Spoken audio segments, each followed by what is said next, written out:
Hi Bears, welcome to another tournament recap video. This is for the tournament that happened on March 1st, so still going a while back. It was a blitz tournament, so 5 minutes this time instead of 10-minute games like previously. So the standings: in first place we have a new face, jraynels, with 3 out of 3. In second place, Breakwater Bear, who manages to find himself on the podium maybe for the first time. He's done a lot of progress in his chess. And Rad Nomad Bear in third place. And let's look at the first game. So the first game we're analyzing is between BeerBoyBear with the white pieces and jraynels with the black pieces. There's almost a 500 rating gap between them. So let's see how it goes. jraynels starts off by pushing his pawns, which is fine, a bit passive, but maybe he's just waiting for the lower rated player to make a mistake. He brings his queen out here, brings the knight out, and BeerBoyBear's done everything perfect so far. He's got the pawns in the middle, knights are developed, the bishop is in this little triangle, and he's castled. So very solid. And actually, jraynels has a bit of a development problem. This knight here is stuck. It can't go here, can't go here, can't go here. So actually, when jraynels developed his queen out here earlier, he was hindering his own development, and that's why there is that sort of rule of thumb that you should wait to bring your queen out. Don't bring it out immediately because you can cause some problems. Okay, it's not that bad though. It's not a tactical mistake or anything. So BeerBoyBear's doing great. Computer says it's white is much better. And then eventually they make some trades. And then BeerBoyBear has a plan. He's attacking the pawn. So computer says that he's lost his advantage a bit. It's just sort of small nuances here. Maybe he could have traded things in a different way, but at least he has the initiative. He's playing with plans, which is something that you should do when you're playing against a higher rated person. So well done. jraynels is pushing the pawn forward to defend it. And now what's happening is black has now got 2 pieces looking at this pawn, and white only has 1 defender. And some people who are quite lower rated would try and overprotect this pawn, yeah? But sometimes against a higher rated person, you have to just give up on trying to protect something and cause some distractions or cause some complications, maybe on the other side of the board, or just try and have your own plan. Don't play in the opponent's hands, yeah? And that's what BeerBoyBear does. He starts pushing the A-pawn. And pushing the A-pawn is something that a lot of grandmasters started to do since AlphaZero, this neural network chess engine, started showing how good it was back in 2015, 2016, something like this. So this is actually like a grandmaster level stuff from BeerBoyBear. Well done. So we got some trades. Take. And after the dust has settled, this is what we call an open position, meaning there are less pawns. So the less pawns there are, the less strategical long-term planning you have to do. Here it's just tactics, calculating 2-3 moves ahead. So these positions favor the tactical player.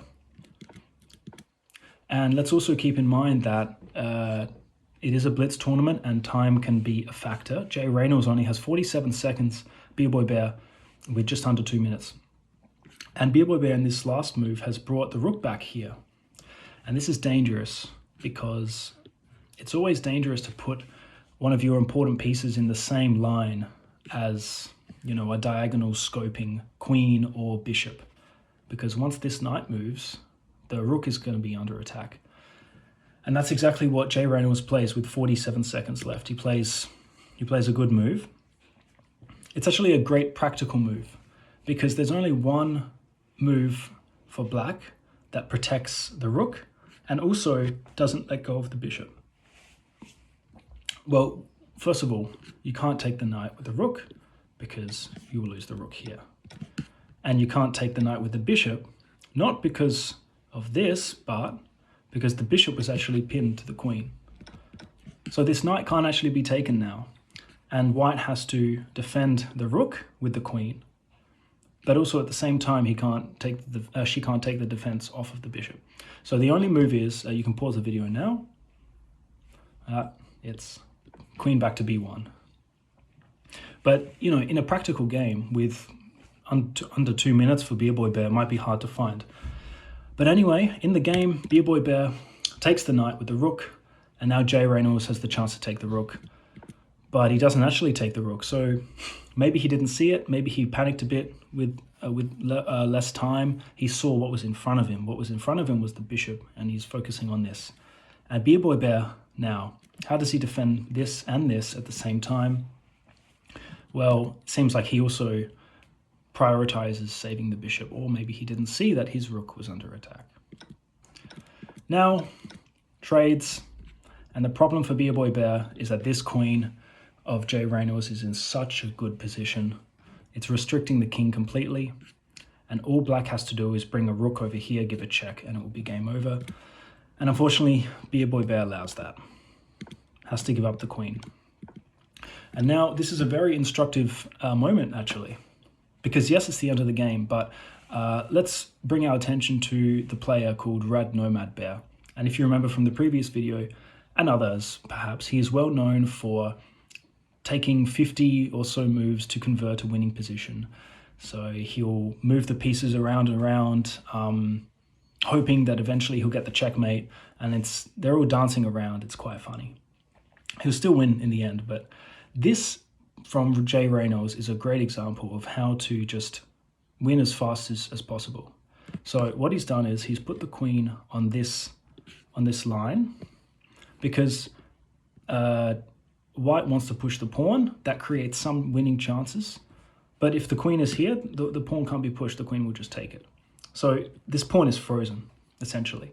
And white's got nothing else. And all black is going to do now is bring the king up. Bring the king up.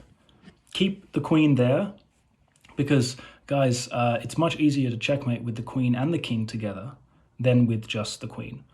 Maybe some of you in this position would have just tried to keep the king, the black king, where it is, and you try to, with the queen, maybe make some threats and attack. Just keep the queen there.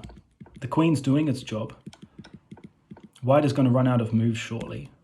And here, jraynels plays a fantastic move, queen f3, because you're preparing checkmate the next move, either here or here, and there's nothing that BeerBoyBear can do about that.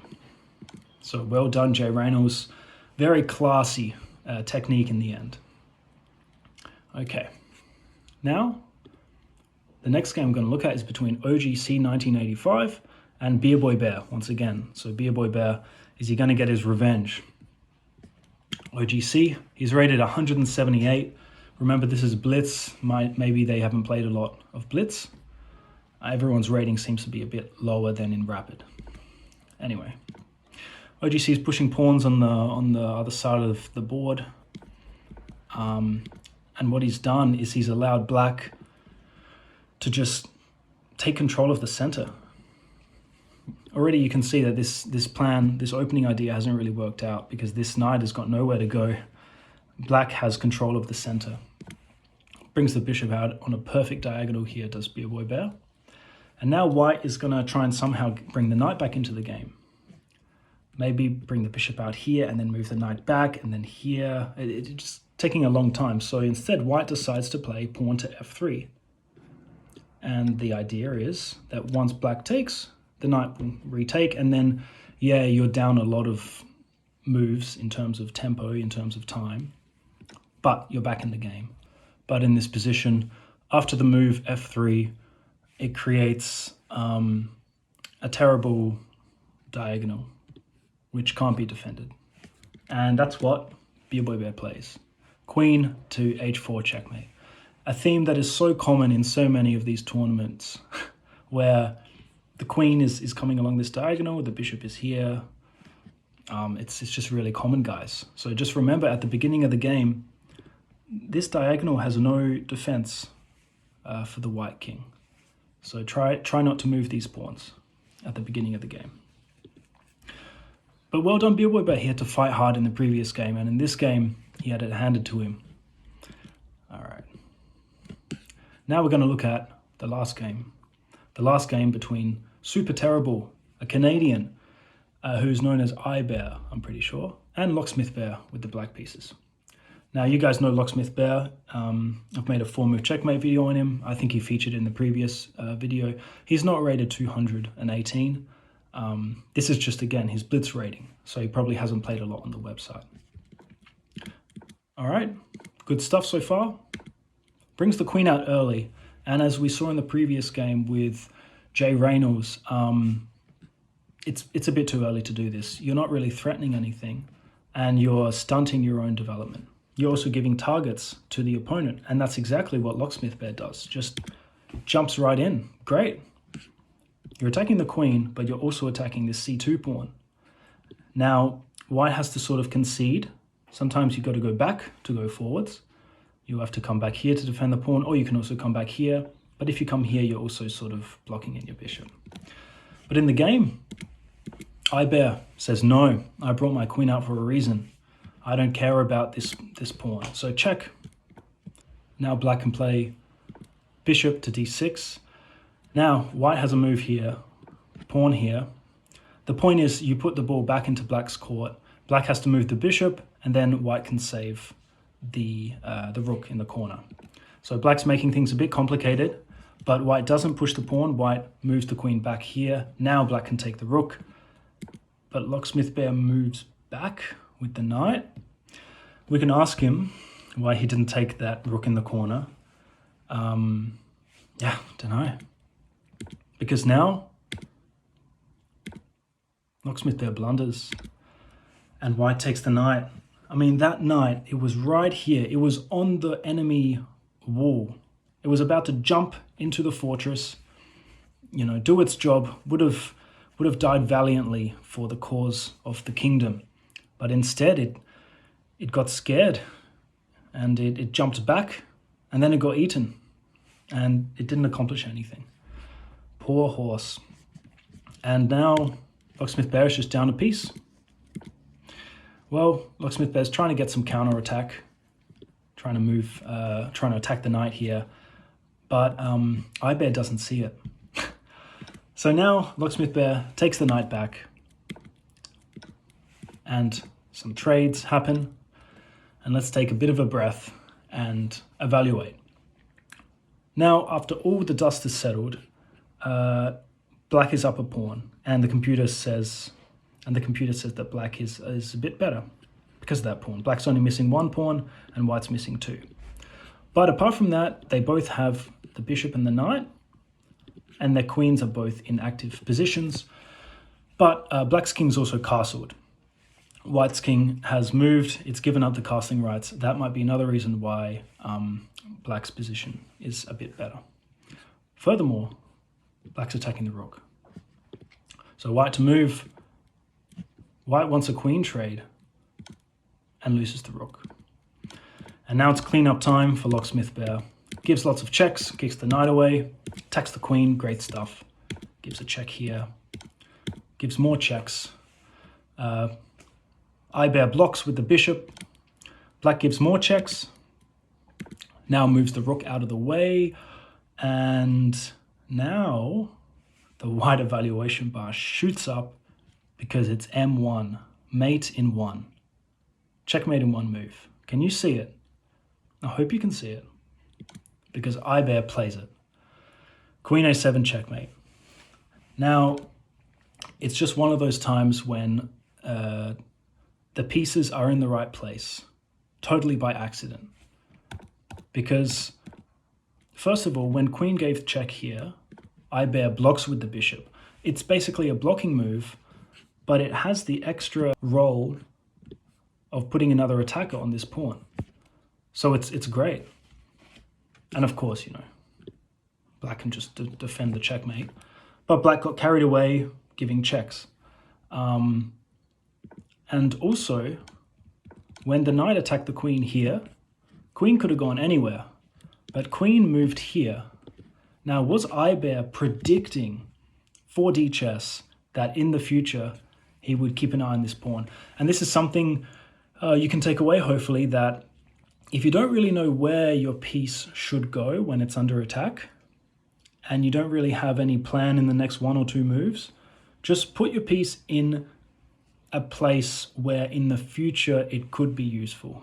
So eye a pawn that is a bit weak. Thank you for watching, everyone. Stay tuned, I'll try and make more recap videos. Cheers.